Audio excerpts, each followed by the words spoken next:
Shalom saudaraku, dunia yang ajaib. Mari nikmati berkat Tuhan melalui ciptaannya. Mari alami keajaibannya setiap hari, melihat kebesaran Tuhan melalui dunia yang menakjubkan. Yang ditulis oleh pendeta Doug Batchelor. Mari kita berdoa. Bapa kami yang bertata dalam kerajaan surga, terima kasih atas hari yang baru yang Kau berikan bagi kami. Saat ini Tuhan, kami siap untuk mendengarkan firman Tuhan.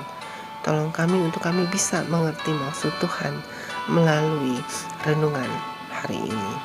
Dalam nama anak-Mu Yesus Kristus kami berdoa. Amin. Kesehatan dan biologi manusia. Judul renungan hari ini, senjata rokok. Ayat inti terdapat di dalam kitab Matius 15 ayat 7 sampai 8. Demikian firman Tuhan. Hai orang-orang munafik, benarlah nubuat Yesaya tentang kamu. Bangsa ini memuliakan aku dengan bibirnya, padahal hatinya jauh daripadaku. Penjelasannya, telah ditemukan beberapa pabrik yang berbasis di Amerika Utara yang memproduksi dan menjual senjata pemusnah massal. Jika saudara bertanya-tanya, saya sedang berbicara tentang tembakau dan kebiasaan mematikan dari merokok. Dan bagian yang paling menyedihkan adalah bahaya kesehatan internasional yang mematikan dan mahal ini sangat mudah dicegah.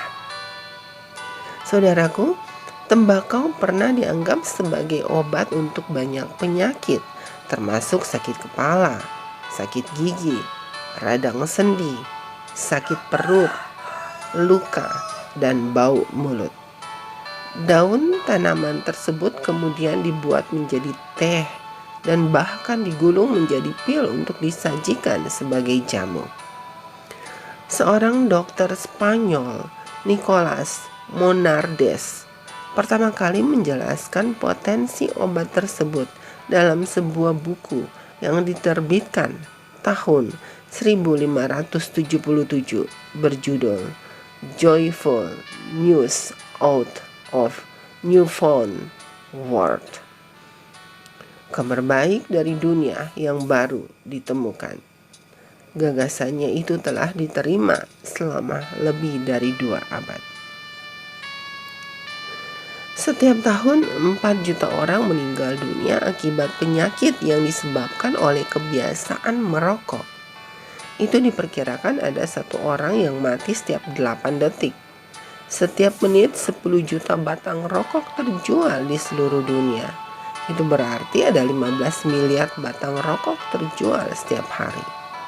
Merokok merugikan Amerika Serikat lebih dari 150 miliar dolar setiap tahun dalam bentuk biaya perawatan kesehatan, termasuk kerugian produktivitas sebesar 81 miliar dolar dan lebih dari 75 miliar dolar pengeluaran medis yang berlebih.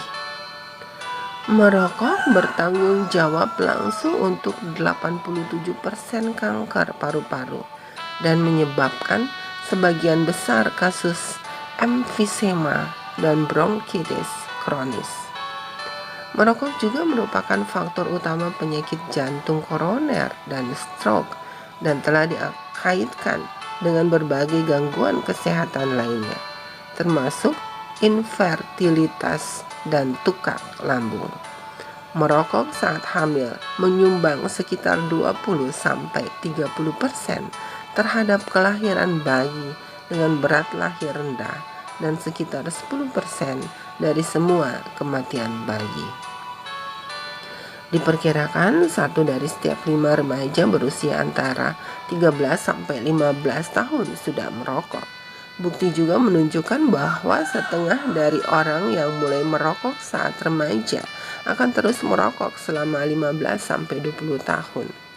Namun demikian, perusahaan tembakau terus menginvestasikan jutaan dolar untuk kampanye periklanan yang efektif untuk mendorong kaum muda agar memulai kecanduan rokok seumur hidup.